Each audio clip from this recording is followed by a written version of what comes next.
අපේ ජ්‍යාමිති වැඩේ දැන් සාර්ථකව යනවා. ඉතින් මේ තවත් ජ්‍යාමිතිය ගානක් හම්බෙලා තියෙනවා. මෙන්න මෙතන තියෙන ත්‍රිකෝණ ගාන. මේ ත්‍රිකෝණ ගාන හදන්නේ කොහොමද කියලා බලමු පුතේ. දැන් මේ ගාන හදන්න කලින් මේ ත්‍රිකෝණ දිහා බලන්න. මේ ත්‍රිකෝණේ තියෙනවා පාද සමානයි කියලා අපිට පෙන්නලා තියෙනවා. අපි හදන්න කලින් ඒ සමානයි කියලා දුන්න එකෙන් මොන හරි දෙයක් හොයාගන්න පුළුවන්ද කියලා බලමු. රයිට් බලමු කොහොමද හදන්නේ කියලා.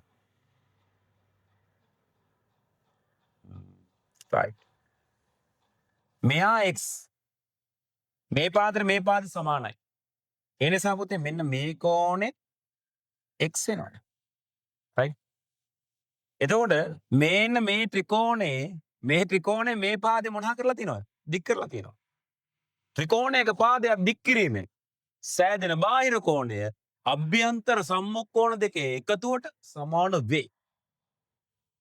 ඉතින් දාන්න තියෙන මෙයා x නම් මෙන්න බාහිර කෝණය මෙයා කීයද? 2x.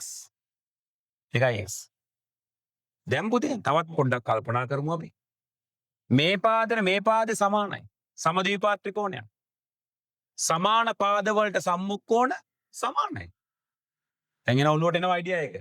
මෙයා 2x නම් වෙන පාටකින් දාමු. මෙයා 2x. ඒකට හේතුව මේ පාද සමාන වෙන. දැන් බලන්න පුතේ. මෙන්න මේ ලොකු ත්‍රිකෝණය බලන්න. මේ විශාල ත්‍රිකෝණේ. මේ විශාල ත්‍රිකෝණේ පාදයක් දික් කරලා තියෙනවා. මේ පාදේ දික් කරාම මෙතන තියෙන බාහිර කෝණයක්.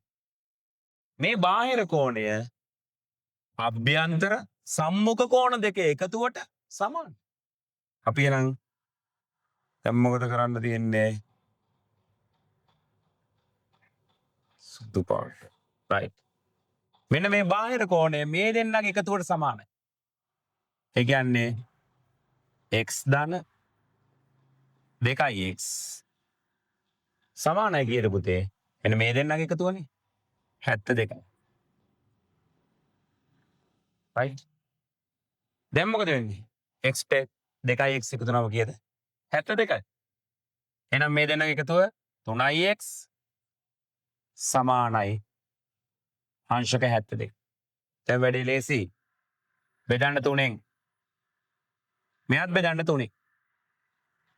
මේ 3ට 3 කැපෙලා ගිහිල්ලා x සමානයි 7ට 3 ඒවා 2යි 3 වරක් 2 6යි එකක් ඉතුරුයි 12ට 3 ඒවා 4යි.